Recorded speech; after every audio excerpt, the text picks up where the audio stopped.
క్రీస్తునాథుని యందు ప్రియ సహోదరి సహోదరులారా, ఈనాడు ఈ దివ్య బలి పూజలో ప్రత్యేకంగా ఈ ఉద్దేశాల కోసం ప్రార్థిద్దాం.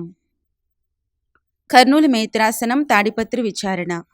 దివ్యవాణి టీవీ దివ్య బలి పూజ స్థిరనిధి దాతలు పుష్పరాజ్కు సంపూర్ణ స్వస్థత ఆయురారోగ్యములతో దీవించమని, గ్లోరీ షైన్లకు మంచి భవిష్యత్తు దయచేయమని కాంతమ్మ పుష్పరాజ్ కుటుంబ సభ్యులు సమర్పిస్తున్నారు. ఈనాటి దివ్య బలి పూజతో పాటు జపమాల, కరుణ జపమాల, దివ్యప్రసాద ఆరాధన, క్రీస్తు సందేశం కార్యక్రమాలు ప్రత్యేకంగా వీరి ఉద్దేశాల కోసం సమర్పించబడుతున్నాయి. వీరి కొరకు ప్రత్యేకంగా ప్రార్థిద్దాం. రెడ్డిపాలెం విచారణ. దివ్యవాణి టీవీ దివ్యబలి పూజ స్థిరనిధి దాతలు కీర్తిశేషులు కటకం శౌరెడ్డి మరియు కీర్తిశేషులు అంబటి శౌరెడ్డి ఆత్మలకు నిత్య విశ్రాంతి, కుటుంబంలో దేవుని దీవెనలు ఆయురారోగ్యములు తలంపులు నెరవేరాలని కృతజ్ఞతా బలి అంబటి స్వాతి మేరీ మర్రెడ్డి మరియు కుటుంబ సభ్యులు దివ్యబలి పూజ సమర్పిస్తున్నారు. వరంగల్ మేత్రాసనం కరీంనగర్ విచారణ.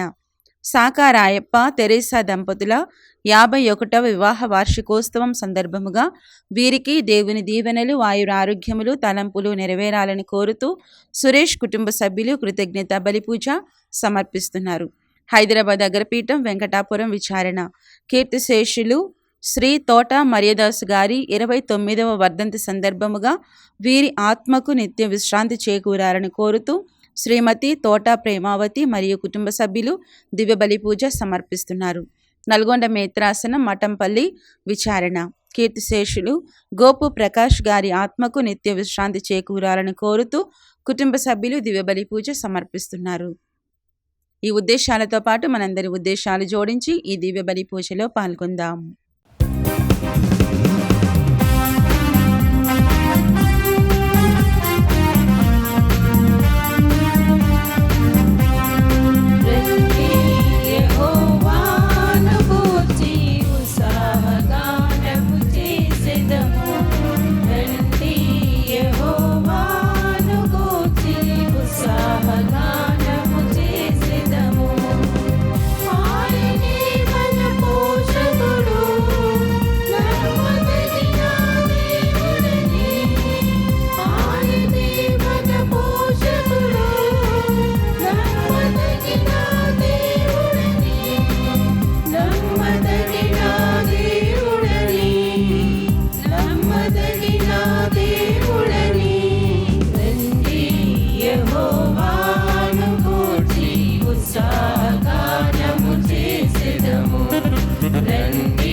ప్రభువే నాకు దీపము, నాకు రక్షణము, ఇక నేను ఎవరికీ భయపడనక్కరలేదు.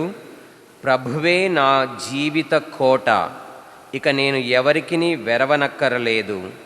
దుష్టులైన వారు నా మీదికి ఎత్తివచ్చినచో వారే కుప్ప కూలిపోవుదురు.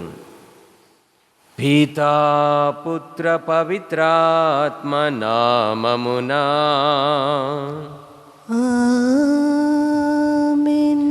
మననాథుడైన యేసుక్రీస్తు కృప, సర్వేశ్వరుని ప్రేమ, పవిత్రాత్మ సహవాసము మీ అందరితో ఉండునుగాక. మీ ఆత్మతోనూ ఉండునుగాక. క్రీస్తునందు ప్రియులారా, ఈ పూజా బలిలో అర్హతతో పాల్గొనుటకై మనం చేసిన పాపాలు జ్ఞాపకం చేసుకొని ప్రోక్షింపబడిన యేసు శ్రేష్టమైన రక్తంలో కడగబడి ఈ పూజా బలిలో అర్హతతో పాల్గొందాము.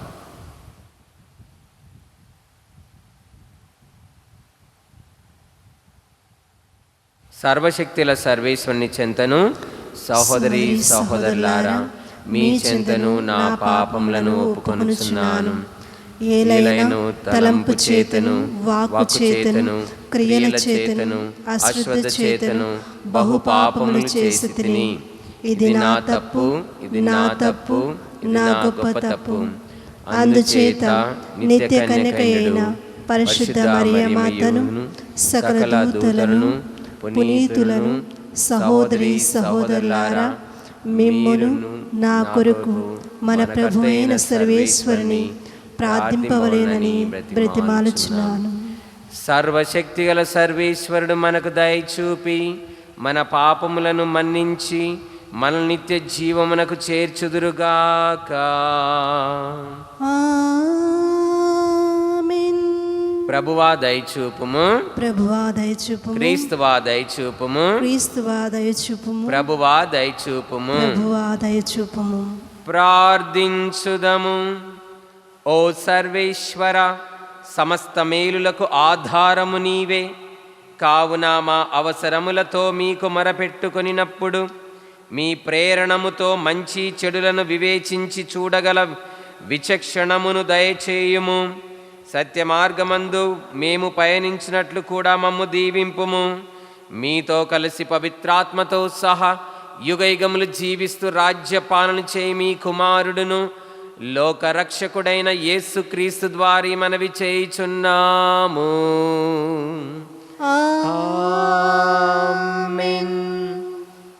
మొదటి పట్టణము రాజుల మొదటి గ్రంథము 18వ అధ్యాయము 20వ వచనం నుండి 39వ వచనం వరకు.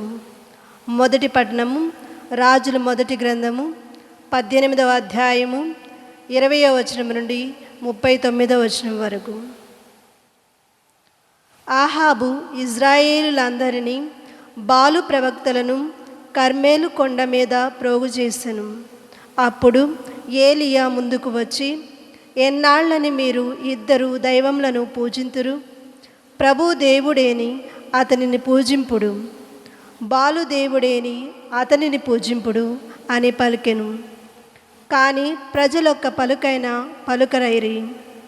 ఏలియా మరలా, ప్రభు ప్రవక్తలలో మిగిలియున్న వాడును నేనొక్కడనే, కానీ బాలు ప్రవక్తలు 450 మంది ఉన్నారు.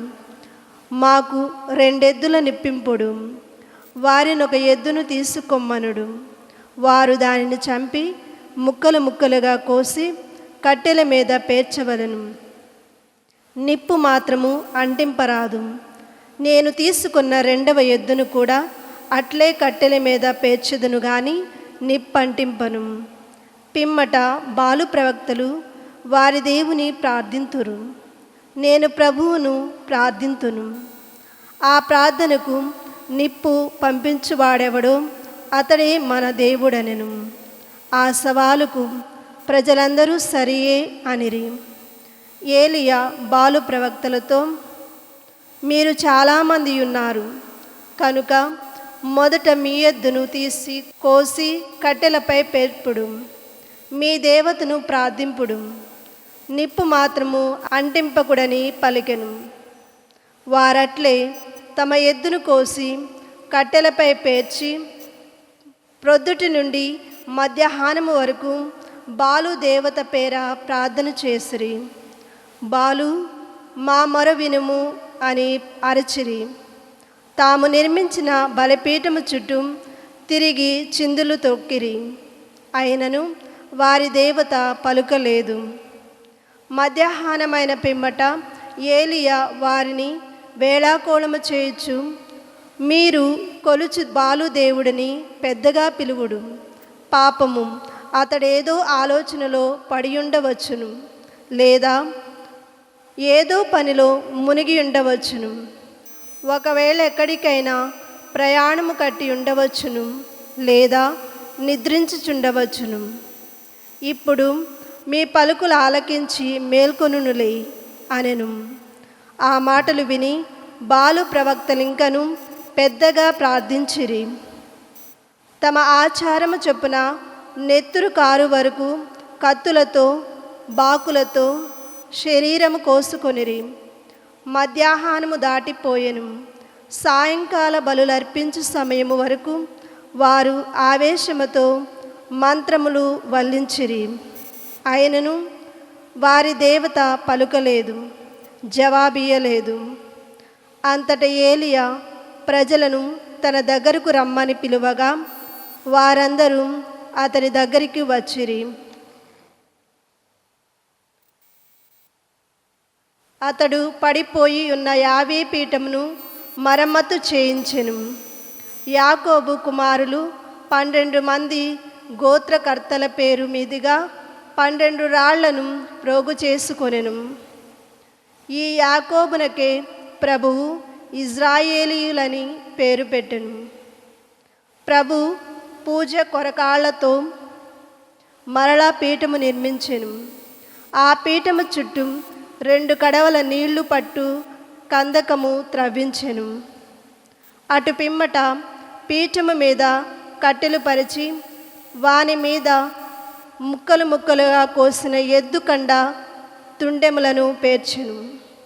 అటు తరువాత 4 కడవల నీళ్లు తెచ్చి కట్టెల మీదను మాంసపు ముక్కల మీదను కుమ్మరింపుడని ప్రజలను ఆజ్ఞాపించెను.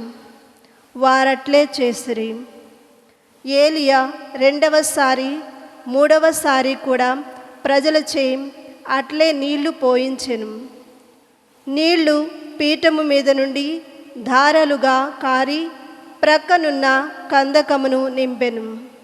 సాయంకాల సమర్పణములు అర్పించు సమయమున ఏలియా పీఠమును సమీపించి, అబ్రహాము, ఈసాకు, యాకోబుల దేవుడవైన ప్రభు, నీవు ఇజ్రాయేలీయుల దేవుడవని నీ భక్తుడనైన నేను నీ ఆజ్ఞ పైననే ఈ పనులన్నింటినీ చేసితినని ఇప్పుడు వెల్లడి చేయుము.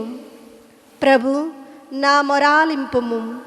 నీవే దేవుడవని వీరిని మరలా నీ చెంతకు రాబట్టుకుంటివని వీరి ఎదుట రుజువు చేయమని ప్రార్థించెను.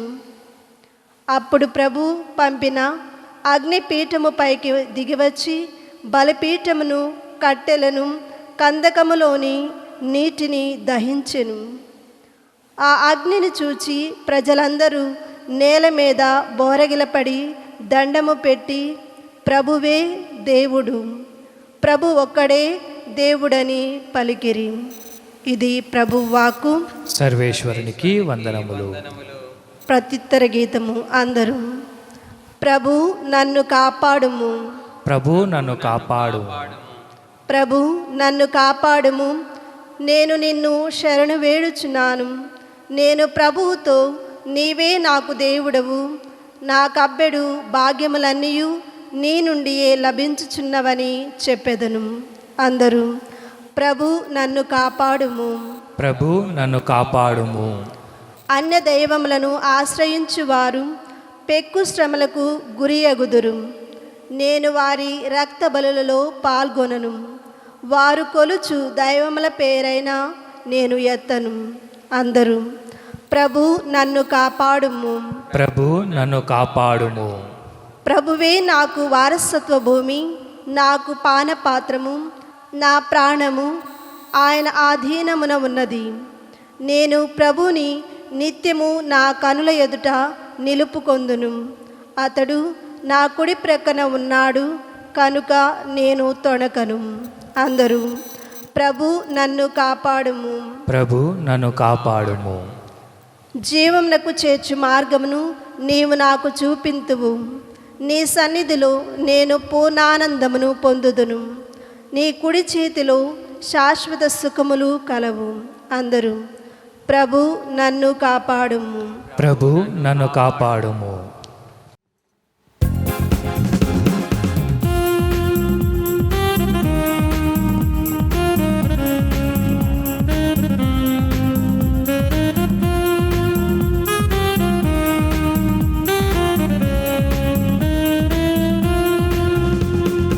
హల్లెలూయా, స్తుతి మహిమ ఎల్లప్పుడూ దేవునికి చెందెము. హల్లెలూయా, స్తుతి మహిమ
పరలోక ప్రభువు మీతో ఉందురుగాక.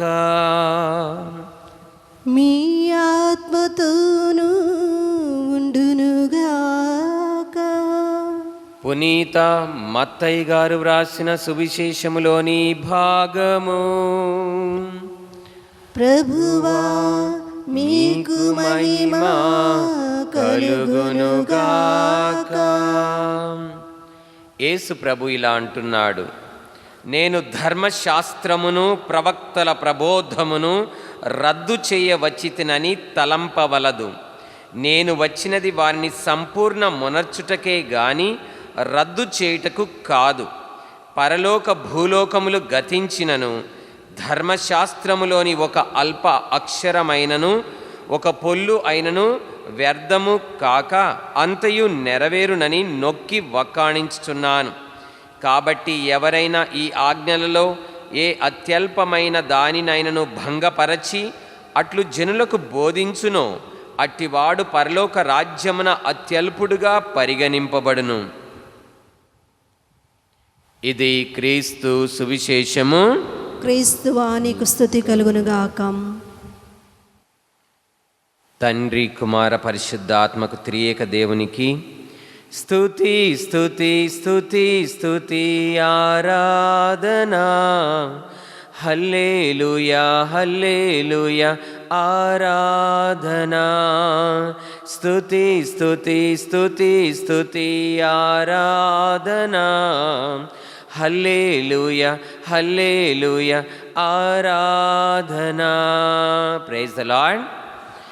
క్రీస్తునందు ప్రియులారా, దివ్యవాణి వీక్షకులారా, యేసుక్రీస్తు చెప్పినట్టుగా నిజంగానే ఆయన ధర్మశాస్త్రాన్ని రద్దు చేయడానికి రాలేదు, దాన్ని సంపూర్ణం చేయడానికి వచ్చాడు. మొట్టమొదటగా ధర్మశాస్త్రము, దేవుడు రాయించినటువంటి ధర్మశాస్త్రము, దేవుడి మాటలుగా చెప్పబడినటువంటి ధర్మశాస్త్రము యేసుక్రీస్తు ఏ నాటికి పొల్లు కానీ అక్షరం కానీ తీసివేయలేదు, దాన్ని రద్దు చేయడానికి రాలేదు. ధర్మశాస్త్రం యొక్క గొప్పతనం యేసుక్రీస్తుకు తెలుసు. ధర్మశాస్త్రం యొక్క గొప్పతనం మనము 119వ కీర్తనలో చూడొచ్చండి. ధర్మశాస్త్రం యొక్క గొప్పతనము నేను కొన్ని వాక్యాలు చదువుతాను. 119వ కీర్తనలో 119:18 వచనం, నీవు నా కనులను తెరువుము, నేను నీ ధర్మశాస్త్రమునందలి అద్భుత విషయములను గ్రహింతును. అంటే ఈ వాక్య ప్రకారం మనకేమవుతుందంటే మన కనువిప్పు కలిగేలా ధర్మశాస్త్రంలో అద్భుత విషయాలు ఉన్నాయని తెలియజేస్తుంది. ఆ తర్వాత 119వ కీర్తన 72వ వచనం, నీవు దయచేసిన ధర్మశాస్త్రము వేల కొలది వెండి బంగారు నాణెముల కంటే మెరుగైనది. దేవుని యొక్క ధర్మశాస్త్రము వేల కొలది వెండి బంగారు నాణెముల కంటే మెరుగైనదని చెప్తా ఉన్నాడు. మళ్ళీ 92వ వచనంలో, నీ ధర్మశాస్త్రము నాకు ఆనందమును వసగి యుండనిచో నాకు సంభవించిన శ్రమల వలన నేను నాశనమైపోయేవాడనే. కాబట్టి ధర్మశాస్త్రం మన బాగోగులు కోరుకుంటుంది, మన శుభములు కోరుకుంటుంది. ధర్మశాస్త్రము 119వ కీర్తన 97వ వచనంలో, నీ ధర్మశాస్త్రం అనినా నాకు మిగిల ఇష్టము, నేను దినమెల్లా దానిని మననము చేసుకొందును, నీ ఆజ్ఞలు నిత్యము నా చెంత ఉన్నవి. 103వ వచనము, నీ వాక్కులు నా నోటికి తీయగా, ధర్మశాస్త్రంలోని వాక్కులు నా నోటికి తీయగా ఉన్నవి, తేనె కంటే మధురంగా ఉన్నవి. 105వ వచనము అందరికీ తెలిసిందే, నీ వాక్కు నా పాదములకు దీపము, నా త్రోవకు వెలుగై ఉన్నది. 123వ వచనము, నీ రక్షణ కొరకు నీతిగల నీ మాట కొరకు ఎదురు చూచి చూచి నా కన్నులు వాచినవి, నీ కట్టడలు నాకు బోధింపు ప్రభువా. మరి 119 కీర్తన 127వ వచనంలో, బంగారము కంటెను మేలిమి బంగారము కంటెను ఎక్కువగా నీ కట్టడలు ఆశింతును. 108వ వచనము, కనుక నీ ఆజ్ఞల ప్రకారము నా జీవితమును దిద్దుకుంటాను, అసత్య మార్గమును నేను అసహించుకుంటాను. 129వ వచనం, నీ శాసనములు అద్భుతమైనది. 142వ వచనము, నీ నీతి శాశ్వతముగా నిల్చుని, నీ ధర్మశాస్త్రము సత్య సమ్మతము. 144వ వచనము, నీ శాసనములు ఎన్నటికీ ధర్మయుక్తములైనవి. చూసారా ధర్మశాస్త్రం యొక్క గొప్పతనం. 165వ వచనములో, నీ ధర్మశాస్త్రము చేకొను వారు మిక్కుటమైన శాంతిని బడయుదురు, వారు కాలు జారి పడిపోరు.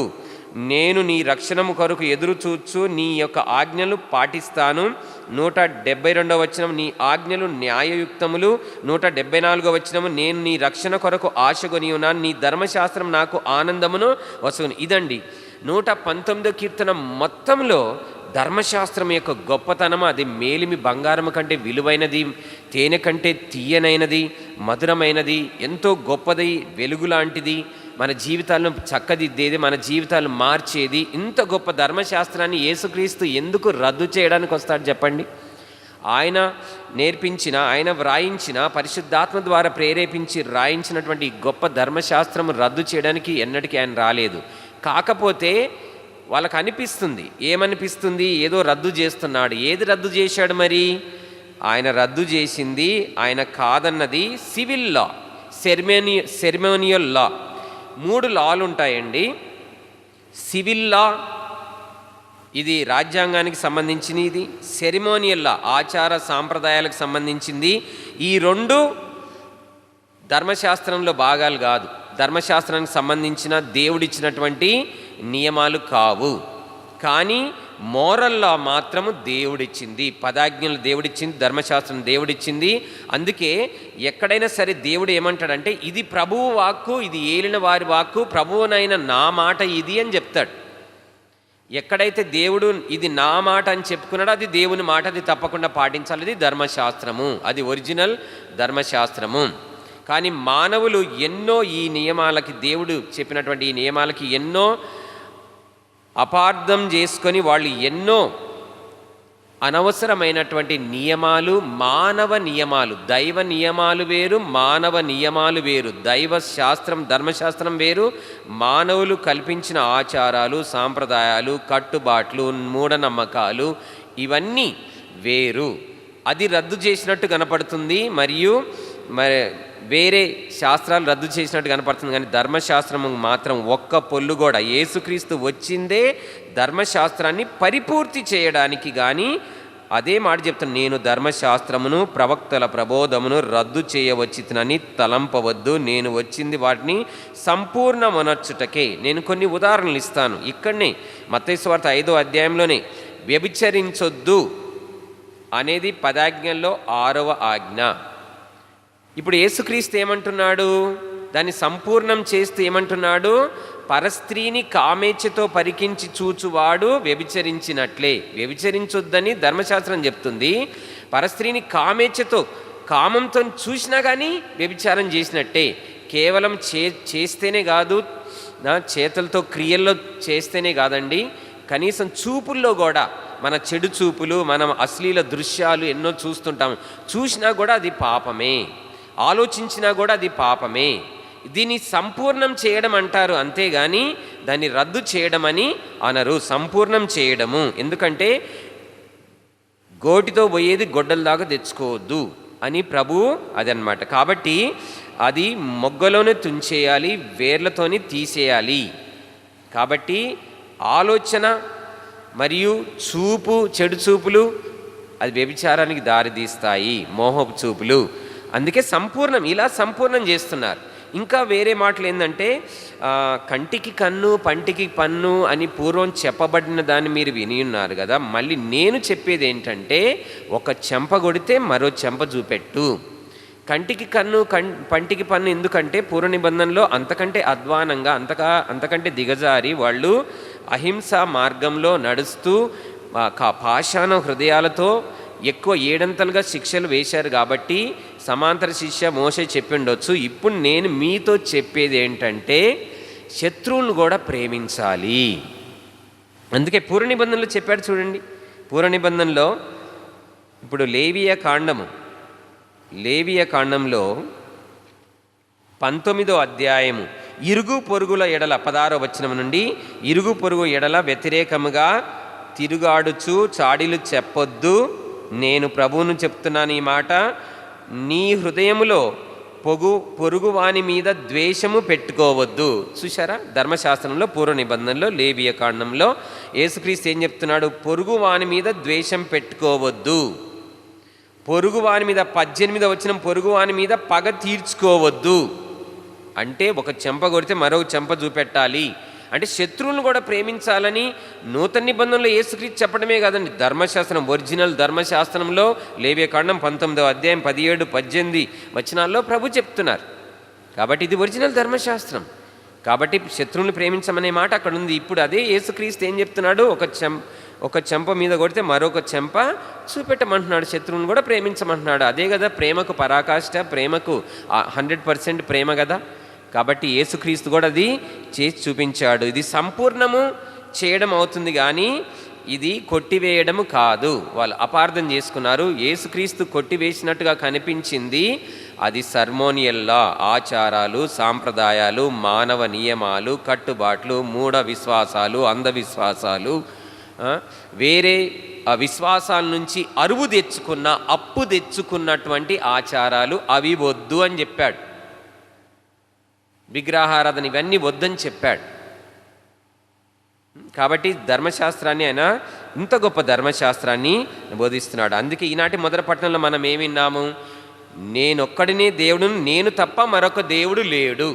మళ్ళీ ఆహాబు రాజు ఏం చేశాడు, బెజబేల్ రాణి ఏం చేసింది, మళ్ళీ ప్రజల్ని ఏం చేయించారు, వాళ్ళు విగ్రహారాధనకు పాల్పడుతూ ప్రజల్ని కూడా విగ్రహారాధనలో పాల్పడేలా చేసినప్పుడు అప్పుడు ఒక అగ్ని ప్రవక్త, దేవుని అగ్ని ప్రవక్త, రోషము కలిగినటువంటి ప్రవక్త ఏలియా ప్రవక్త ఛాలెంజ్ చేశాడు, సవాల్ చేశాడు.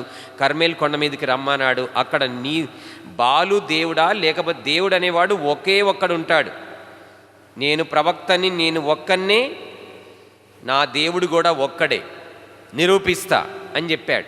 ఆ కర్మేల్ కొండ మీద ఆ సవాల్ విసిరి అక్కడ ఇజ్రాయెల్ ప్రజలు ఉన్నారు, బెజబేల్ రానుంది, ఆహాబు రాజున్నాడు. మళ్ళీ బాలు దేవతకి సంబంధించిన పూజారులు లేకపోతే బెజబేలు పోషిస్తున్నటువంటి 450 మంది ఉన్నారు. ఈయనేమంటున్నాడు, నేనొక్కడినే. 22వ వచనం, ఏలియా మరల ప్రభు ప్రవక్తలలో మిగిలి ఉన్న వాడను నేనొక్కడినే, కానీ బాలు ప్రవక్తలు 450 మంది మీరున్నారు. ఇంకా చూసుకుందాం రండి అని చెప్పేసి ఛాలెంజ్ చేసి సవాల్ విసిరి అగ్ని ప్రవక్త, రోషము కలిగిన దేవుని యొక్క నిజ ప్రవక్తగా సజీవుడకు దేవుడు ఎవరు, జీవాధిపతి అయిన దేవుడు ఎవరు, సత్యదేవుడు ఎవరు, నిజమైన దేవుడు ఎవరని నిరూపించడానికి అక్కడ 2 ఎద్దుల్ని తెప్పించుకున్నారు. ఒక ఎద్దును వాళ్ళకి ఇచ్చాడు, ఒక ఎద్దు తన దగ్గర పెట్టుకున్నాడు. మీరు 450 మంది ఉన్నారుగా, మీ ఎద్దుని కట్ చేసేయండి, కట్ చేసిన తర్వాత కట్టెల మీద పెట్టేయండి, మీ బాలు దేవతకి మీరు ప్రార్థన చేయండి, ఎవరైతే అగ్నిని పంపిస్తారో అతడే నిజమైన దేవుడుగా నిరూపించబడతాడని చెప్పి అతడు ఛాలెంజ్ చేసినప్పుడు వాళ్ళు అలాగే ఒక ఎద్దును కట్ చేసేసి కట్టెల మీద పేర్చేసి ఇక ఉదయం మొదలుకొని మధ్యాహ్నం వరకు ప్రార్థన చేస్తూ ఉంటే బాలు దేవత రాలేదు, మళ్ళీ ఆ యొక్క అగ్నిని కూడా పంపించలేదు. వాళ్ళు ఇంకా ఎక్కువగా ఆ యొక్క బలిపీఠం చుట్టూ చిందులేస్తూ, డ్యాన్సులేస్తూ, అల్లర్లు చేస్తూ ఏం చేసినా కానీ ఇంకా రాలేదు. అప్పుడు ఏలియా ప్రవక్త వాళ్ళని ఎగతాళి చేస్తూ, మీ దేవుడు బహుశా బాలు దేవుడు అనేవాడు ఒకవేళ ఉంటే అతడే ఒకవేళ ఆలోచనలో పడి ఉంటాడు, లేకపోతే ఏదన్నా పనిలో అతడు నిమగ్నమై ఉంటాడు, లేకపోతే ప్రయాణం గట్టి ఉంటాడు, లేకపోతే నిద్రపోతూ ఉంటాడు, పెద్దగా అరవండి అని చెప్పేసి ఎంత అరిచినా కానీ సాయంకాలం వరకు వాళ్ళు ఇంకా ఏం చేశారు, కత్తి తీసుకొని వాళ్ళ శరీరాలు భాగాలు కోసుకుంటూ రక్తం చిందిస్తూ, బాలుదేవత రా మేము రక్తం చిందిస్తున్నాం నీకోసం రా అంటే ఎక్కడొస్తాడు, ఉంటే కదా, లేడు కాబట్టి రాలేదు, అగ్ని కూడా పంపించలేదు. అప్పుడు వాళ్ళు టైర్డ్ అయిపోయి ఎక్కడ వాళ్ళు సొమ్మసిల్లిపోయినప్పుడు అప్పుడు దేవుని యొక్క ప్రవక్త ఏలియా ప్రవక్త, ఛాలెంజ్ చేసిన ప్రవక్త, 3.5 సంవత్సరాలు వర్షాలు లేకుండా ప్రార్థన చేసినటువంటి ప్రవక్త, గొప్ప రోషము కలిగినటువంటి దేవుని ప్రవక్త ముందుకొచ్చి ఎద్దుని కట్ చేసేసి ఆ కట్టెల మీద పెట్టేసి మళ్ళీ పైపెచ్చు వాటి మీద ఆ మాంసం ముక్కల మీద ఆ కట్టెల మీద నీళ్లు పోయించి చుట్టూ గానుగ దొవ్వించి ఆ గానుగ కూడా నీళ్లు కూడా నీళ్ళతో నింపేటట్లు చేసి అప్పుడు ప్రార్థన చేశాడు. ఒకే ఒక్క ప్రార్థన, దేవా నీవు నిజమైన యావే దేవుడవు, అబ్రహాము ఇసాకు యాకోబుల దేవుడవు, నీవు నిజమైన దేవుడవు వీళ్ళకు నిరూపించని ప్రార్థన చేయగానే అగ్ని ప్రత్యక్షతల దేవుడు అగ్నిని పంపించి ఆ బలిని దహించి వేశాడు. నీళ్లు కూడా అక్కడ లేకుండా మొత్తము ఆ బలి మొత్తము దహించేశాడు. ఆయన సజీవుడగు దేవుడని ఆయన నిరూపణ చేశాడు. ప్రైజ్ ద లార్డ్, హల్లెలూయా. అవును, మన దేవుడు నిజమైన దేవుడు, ఆయన ఒకే ఒక్క దేవుడు. ధర్మశాస్త్రం చెప్పేది అదే. ఒరిజినల్ ధర్మశాస్త్రంలో చాలామంది దేవుడు లేరు, ఒక్క దేవుడే ఉన్నాడు, ఒకే ఒక్క దేవుడు, నేను మాత్రమే దేవుడను, నేను తప్ప మీకు వేరే దేవుడు లేదు, మీ దేవుణ్ణి మీరు, మీ దేవుడైన నన్ను మీరు పూర్ణ ఆత్మతోనూ పూర్ణ శక్తితోనూ పూర్ణ బలంతోనూ పూర్ణ మనసుతోనూ ఆరాధించాలి అని చెప్పినటువంటి ఆ మాటలు చూడండి. ఒకే ఒక్క దేవుడు. చివరికి అదే జరుగుతుంది. ఏం చేశారు అప్పుడు? చివరికి ఏం జరిగింది? కందకము నింపెను. సాయంకాలము నైవేద్యము అర్పించు సమయం ఏలియా బలిపీఠము సమీపించి, అబ్రహాము ఇస్సాకు యాకోబుల దేవుడవైన ప్రభు, నీవు ఇజ్రాయేలు దేవుడవని నీ భక్తుడనైన నేను నీ ఆజ్ఞ పైననే ఈ పనులన్నీ చేసితిననియు ఇప్పుడు వెల్లడి చేయము. ప్రభు, నా మొర ఆలకించుము. నీవు దేవుడవు అనియు వీరిని మరలా తిరిగి నీ చెంతకు రాబట్టుకొంటువనియు వీరి ఎదుట రుజువు చేయము అని అబ్రహాము దైవమ ఆరాధన, ఇస్సాకు దైవమ ఆరాధన, యాకోబు దైవమ ఆరాధన, ఇజ్రాయేలు దైవమ ఆరాధన, ఆరాధన ఆరాధన ఆరాధన ఆరాధన అని ఆరాధించి చిన్న ప్రార్థన చేసినప్పుడు దేవుడు అప్పుడు ప్రభువు పంపిన అగ్ని బలిపీఠము పైకి దిగివచ్చి పీఠమును కట్టెలను కందకములోని నీళ్లను దహించెను. ఆ అగ్నిని చూచి ప్రజలందరూ నేల మీద బోరిగిల పడి దండము పెట్టి, యావేయే దేవుడు, యావే ఒక్కడే దేవుడు. అది ఒరిజినల్ ధర్మశాస్త్రం. ఒకే ఒక్క దేవుడు, ఒకే ఒక్క దేవుడు, ఆయన తప్ప మరొక దేవుడు. ఎందుకంటే ఆయన మాట్లాడే దేవుడు, సజీవుడగు జీవాధిపతి అయిన దేవుడు. మాట్లాడే దేవుడవు నీవు, మాట్లాడని రాయివి చెట్టువు నీవు కావు, మాట్లాడే దేవుడవు నీవు. ఇది ఒరిజినల్ ధర్మశాస్త్రంలో నిజమైన దేవుడు ఒకే ఒక దేవుడని నిరూపితమైంది. కాబట్టి ఆ ధర్మశాస్త్రాన్ని, ఆ గొప్ప ధర్మశాస్త్రాన్ని యేసుక్రీస్తు రద్దు చేయడానికి రాలేదు. పైపెచ్చు ఆయన ఏం చేశాడు? సంపూర్ణం చేయడానికి వచ్చాడు. మరి సివిల్ లా, సర్మోనియల్ లా ముఖ్యం కాదండి, మోరల్ లా. ప్రపంచం మొత్తం ఈ లా పాటించాలి. మోరల్ లా అంటే 10 కమాండ్మెంట్స్. ముఖ్యంగా 10 కమాండ్మెంట్స్లో ఇప్పుడు కొంతమంది మతోన్మాదులు యూట్యూబ్లో ఏమని చెప్తున్నారంటే, మీ దేవుడిచ్చింది 10 కమాండ్మెంట్స్, ఆ 10 కమాండ్మెంట్స్లో ఏంది? దైవ ప్రేమ, మానవ ప్రేమనే ఉంది. కానీ మా గ్రంథాలలో దైవ ప్రేమ ఉంది, మానవ ప్రేమ ఉంది, సర్వే జన సుఖినో భవంతుంది. మళ్ళీ మా గ్రంథాలలో భూతదయ కూడా ఉంది. పక్షుల్ని, జంతువుని కూడా మేము గౌరవిస్తాం. దేవుడు ప్రకృతిని కూడా మేము గౌరవిస్తామని వాళ్ళు చెప్తున్నారు. దేవుడు ప్రకృతిని కలగజేసింది ఆయన నోటి మాట ద్వారా. మన దేవుడే కదా, సృష్టికర్తనే కదా. ప్రకృతిని ఆయన పెంచమని చెప్తాడు. ఉదాహరణకి 2 ఉదాహరణలు ఇస్తాను చివరిగా. ఇక్కడ చూడండి, ప్రకృతి పర్యావరణ రక్షణ. మొక్కలు పెంచండి, ప్రకృతి వృక్షాలు ప్రగతికి మెట్లు అన్నట్టుగా అంటారు కదా. దేవుడు ఆది కాండంలోనే చెప్పాడు. ఆది కాండము 2వ అధ్యాయము ధర్మశాస్త్రం ఆరంభంలోనే 2వ అధ్యాయము 15వ వచనంలో దేవుడైన యావే నరుని కొనిపోయి ఏదేను తోటను సాగు చేయుటకు కాచుటకు దానిలో పెట్టెను. సాగు చేయుటకు కాచుటకు అంటే ఏంది? చెట్లు నరికేయడానికా? కాదు కదా. సాగు చేయడానికి, దాన్ని కాయడానికి, మొక్కలు పెంచడానికి, తోటను తడిపించడానికి, తోటను పెంచడానికి. చూడండి, పర్యావరణ పరిరక్షణ చేస్తూ ఉన్నాడు అక్కడ. కాబట్టి దేవుడు మనుషులు ప్రేమిస్తాడు, ప్రకృతిని ప్రేమిస్తాడు. జంతువులు ఎందుకు ప్రేమించాడు చూడండి. ఇక్కడ ద్వితీయోపదేశ కాండంలో వాళ్ళ గ్రంథాల్లో ఉన్న వాళ్ళు చెప్పుకుంటున్నారు కదా, దైవ ప్రేమ మానవ ప్రేమనే కాదండి, దాంతోపాటు ఎవరిని ప్రేమించమంటున్నాడో చూడండి. ద్వితీయోపదేశ కాండంలో 5వ అధ్యాయం, మనకి నిర్గమకాండం 20వ అధ్యాయంలో 10 ఆజ్ఞల గురించి రాయబడింది. మరి ద్వితీయోపదేశ కాండము 5వ అధ్యాయంలో కూడా 10 ఆజ్ఞల గురించి రాయబడింది. అక్కడ 5వ అధ్యాయం ద్వితీయోపదేశ కాండము 5వ అధ్యాయం 14వ వచనము, కానీ 7వ రోజున మీ దేవుడైన నాకు విశ్రాంతి దినము. ఆనాడు మీరు, మీ కొడుకులు, మీ కుమార్తెలు, దాసీజనము అంటే సర్వెంట్సు, జీతగాళ్ళు, ఎద్దు కానీ గాడిద కానీ మొదలైన పశువులను, మీతో వసించు పరదేశును పని చెయ్యొద్దు. ఈ వాక్యాల ప్రకారము పశువులను కూడా భూత దయతో చూడమంటున్నాడు. రోజు వాటిని రాచి రంపాన పెట్టడము, వాటిని వాడుకోవడమే కాదు, వాటికి విశ్రాంతినివ్వండి. ఎద్దు కానీ గాడిద కానీ ఇంకా ఆ రోజు పని చేయొద్దు, విశ్రాంతి తీసుకోవాలి. పరదేశులు కూడా, జీతగాళ్ళకు కూడా, సేవకులకి, సర్వెంట్లకు కూడా మీరు విశ్రాంతినివ్వండి. అంటే వేరే వాళ్ళని మీరు ప్రేమించండి, పరదేశులను కూడా మీరు ప్రేమించండి, శత్రువులను కూడా ప్రేమించండి.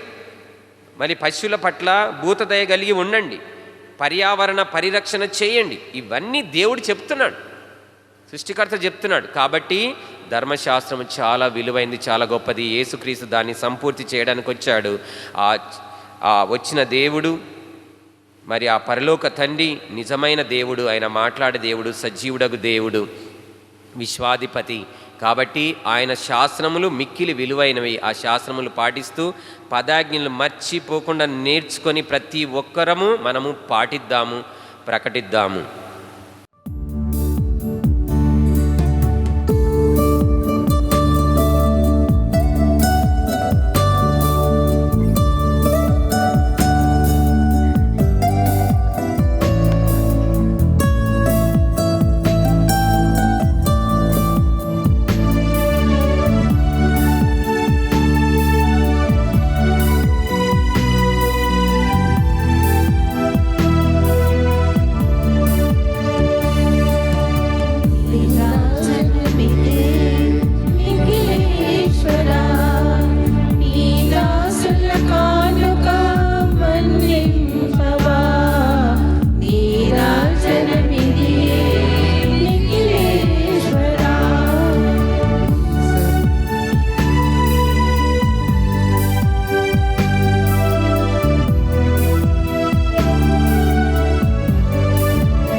సహోదరి సహోదరులారా, మనం అర్పించి ఈ బలి సర్వశక్తిగల పితైన సర్వేశ్వరునికి ప్రీతికరమగునట్లు ప్రార్థించండి. ప్రభు తన నామస్తుతి మహిమల కొరకును, మన ప్రయోజనం కొరకును, తన పవిత్ర శ్రీ సభ ప్రయోజనం కొరకును నీ కర్మల ద్వారా ఈ బలిని స్వీకరించుగాక. ఓ ప్రభువా, మా సేవలను కనికరముతో చేకొనుడు. మేము అర్పించు ఈ అర్పణములు మీకు ప్రీతి పాత్రముగా ఉండునుగాక. ఇవి మాలో ప్రేమ తత్వము అధికము చేయునట్లు కనికరింపుము. మా రక్షకుడు క్రీస్తు ద్వారా మనవి చేయుచున్నాము. ఆమేన్. ప్రభు మీతో ఉందురుగాక, నీ ఆత్మతోనూ ఉండునుగాక. మీ మనస్సులను ఉన్నతమునకు త్రిప్పండి. ప్రభు వైపు త్రిప్పి ఉన్నాము. మన దేవుడైన పరలోక తండ్రికి కృతజ్ఞత తెలుపుదము. కృతజ్ఞత తెలుపుట యుక్తము, న్యాయము. ప్రభువైన దేవా, పావన పిత, సర్వశక్తుల నిత్య సర్వేశ్వర, ఎల్లప్పుడూ ఎచ్చోట మేము మీ కృతజ్ఞత వందనములు చెల్లించుట యుక్తము, న్యాయము, ధర్మము, రక్షణదాయకము. మీ అమిత ప్రేమ వలన మానవుని సృష్టించితివి, పాపము చేసిన అతన్ని న్యాయముగా శిక్షించితివి. కానీ మా ప్రభువైన క్రీస్తు ద్వారా దయతో అతన్ని రక్షించితివి.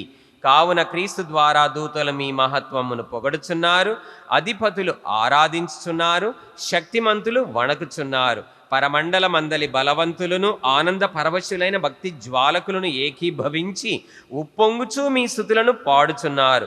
వారులతో మా స్వరములను ఏకము చేసి మిమ్ము దీన భావముతో స్తుతించుట ఎట్లనగా, దళాధిపతి అయిన సర్వేశ్వరుడు పవిత్రుడు, పవిత్రుడు, పవిత్రుడు, పరలోకమును భూలోకమును నీ మహిమతో నిండి ఉన్నవి.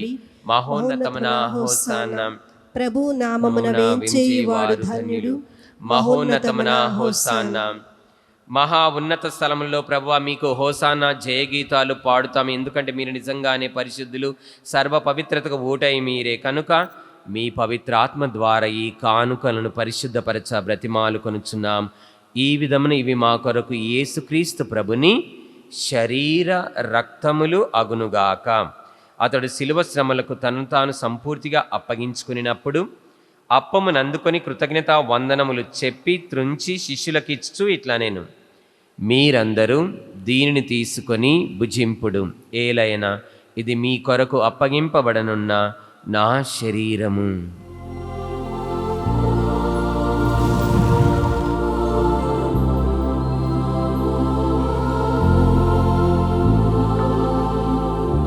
అలాగే భోజనానంతరము పాత్రమును అందుకొని మరల కృతజ్ఞతా స్తోత్రములు చెల్లించి స్తుతించి శిష్యులకిచ్చు ఇట్లనిరి, మీరందరూ దీనిని తీసుకొని దీని నుండి పానము చేయుడు, ఎందుకంటే ఇది నూతన నిత్య నిబంధన యొక్క నా రక్తపు పాత్రము.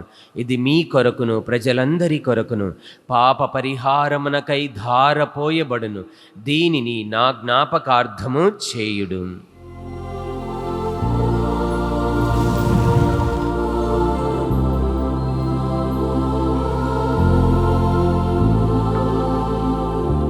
ఇది విశ్వాస రహస్యము.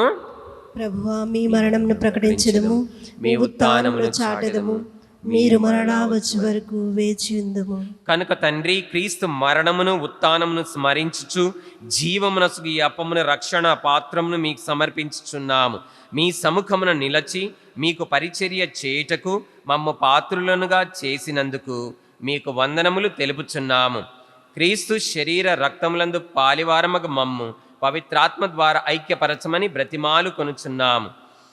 ఓ ప్రభువా, ప్రపంచమంతట వ్యాపించి ఉన్న మీ శ్రీ సభను జ్ఞాపకముంచుకొనము. మా జగద్గురువు లియో పోపు గారిని, మా అగ్రపీఠాధిపతులు పూల అంతోని గారిని, ఆంధ్ర తెలంగాణ పీఠాధిపతులను, గురువులందరితో పాటు మమ్మును మీ ప్రేమేందు పరిపూర్ణులను చేయుడు. మీరు ఈ లోకము నుండి పిలుచుకొనిన మీ సేవకుడగు విశాఖ అగ్రపీఠ కాపరి అయిన మీ సేవకుని జ్ఞాపకముంచుకొనము. జ్ఞాన స్నానం ద్వారా క్రీస్తు మరంలో భాగస్థుడైన ఇతడు అతని ఉత్థానమందును పాల్గొనుగాక. ఉత్థానమవుతామనే నమ్మకంతో చనిపోయిన మా సహోదరి సహోదరులను, మీ కనికరమందు చనిపోయిన వారందరినీ జ్ఞాపకముంచుకొనము. వారిని మీ దివ్య ప్రకాశంలోనికి చేర్చుకొనము. మా అందరిపై దయచూపి దేవుని కన్యతల్లియగు మరియ మాతతోనూ పునీత అపోస్తులతోనూ ఆది నుండి మీకు సేవ చేసిన పుణ్యాత్ములందరితోనూ ఏలియా ప్రవక్తతోనూ మాకు నిత్య జీవంలో భాగమును దయచేయము. అప్పుడు వాళ్లతో కలిసి మేము మీ కుమారుడు యేసు క్రీస్తు ద్వారా మిమ్ము స్తుతించి మహిమపరచెదము. క్రీస్తు ద్వారా, క్రీస్తుతో, క్రీస్తునందు సర్వశక్తి గల పితయైన సర్వేశ్వర పవిత్రాత్మతో ఏకమయ్యుండు మీకు యుగ యుగములు గౌరవ మహిమలు కలుగునుగాక. గౌరవ మహిమలు కలుగునుగాక.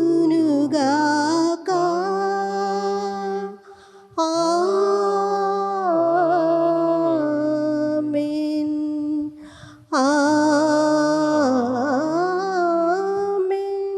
మన రక్షకుడిచ్చిన పరమోపదేశం అనుసరించి ప్రార్థింప సాహసింతము.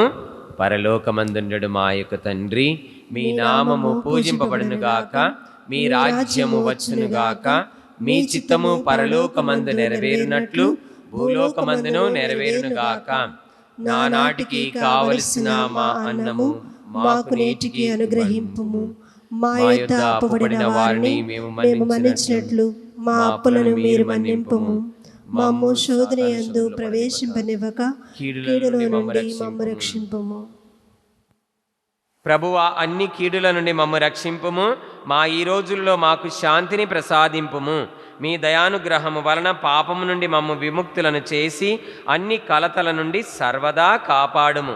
మేము మోక్షానందమును మా రక్షకుడైన యేసుక్రీస్తు రెండవ రాకకై నిరీక్షించుచుందుము.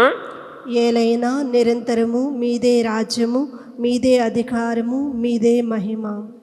శాంతిని మీకు అనుగ్రహించుచున్నాను, నా శాంతిని మీకు ఇచ్చుచున్నాను అని మీ అపోస్తులతో వచించిన ప్రభువైన యేసువా, మా పాపములను లెక్కింపక మీ శ్రీ సభ విశ్వాసమును వీక్షింపుము. మీ చిత్త ప్రకారము మీ సభకు శాంతిని ఐక్యమును అనుగ్రహింపుము. యుగ యుగములు జీవించు పరిపాలించు ప్రభువా, ఆమేన్. ప్రభుని శాంతి ఎల్లప్పుడు మీ అందరితో ఉండునుగాక, మీ ఆత్మతోనూ ఉండును. ఒకరితోనొకరు ప్రభు సమాధానం తెలుపుకుందాము.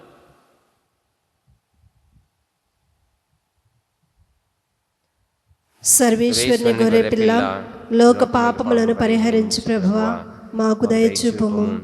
సర్వేశ్వరుని గొర్రెపిల్ల, లోక పాపములను పరిహరించు ప్రభువా, మాకు దయచూపుము. సర్వేశ్వరుని గొర్రెపిల్ల, లోక పాపములను పరిహరించు ప్రభువా, మాకు శాంతిని దయచేయుము.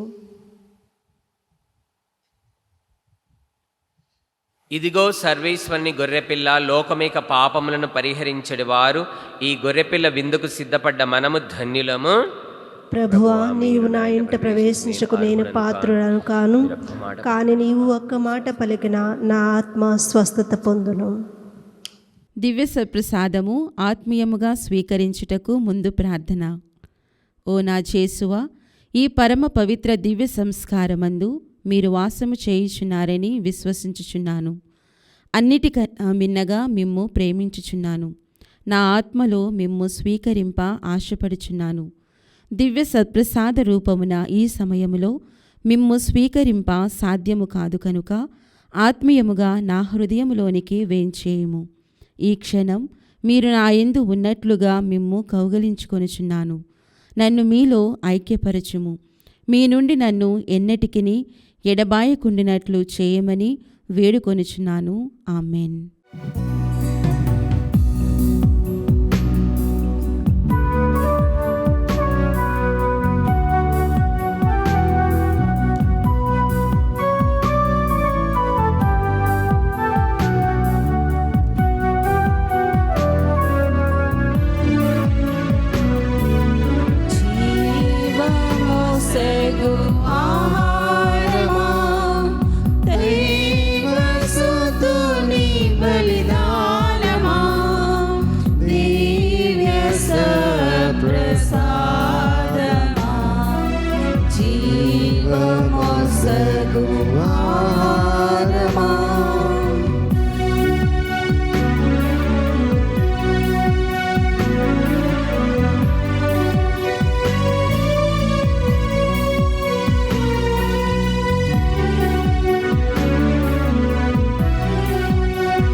పునీత ఇగ్నాస్ వారు చేసిన జపము. క్రీస్తుని ఆత్మమా మమ్ము పరిశుద్ధపరచండి, క్రీస్తుని శరీరమా మమ్ము రక్షించండి, క్రీస్తుని రక్తమా నాకు తృప్తి కలిగిన చేయకరుణించండి. క్రీస్తుని ప్రక్కల నుండి కారిపడిన నీళ్ళ మమ్ము కడగండి. క్రీస్తు అనుభవించిన కష్టమా నాకు ధైర్యం కలిగినట్లు చేయండి. ఓ మంచి జేసువా, మా ప్రార్థనను ఆలకించండి. మీ గాయముల లోపల మమ్ము దాచుకొనండి. నేను మేము ఎడబాయనట్లు చేయకండి. దుష్టశత్రుల చేతులు దొరకకుండానట్లు నన్ను కాపాడండి. నా మరణ సమయమందు మీరు నన్ను పిలుచుకొనండి. నన్ను మీ సన్నిధికి రాచేయండి.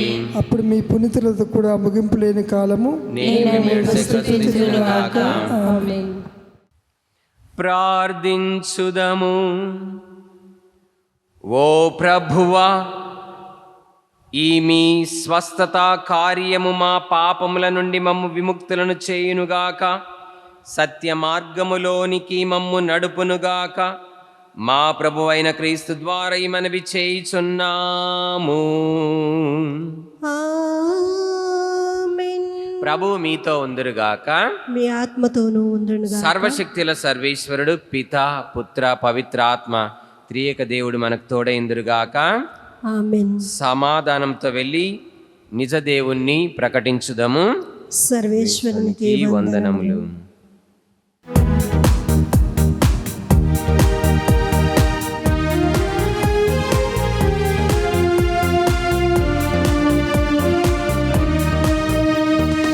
కృతజ్ఞత స్తోత్రముతో యేసుని ప్రతిక్షణం స్తుతించెదము. కృతజ్ఞత స్తోత్రముతో యేసుని ప్రతిక్షణం స్తుతించెదము. ఆశ్చర్యకరుడు, ఆలోచనకర్త, ఆదుకునే తండ్రి మన ప్రభువు. ఆశ్చర్యకరుడు, ఆలోచనకర్త, ఆదుకునే తండ్రి మన ప్రభువు. కృతజ్ఞత స్తోత్రముతో యేసుని ప్రతిక్షణం స్తుతించెదము. కృతజ్ఞత స్తోత్రముతో యేసుని ప్రతిక్షణం స్తుతించెదము.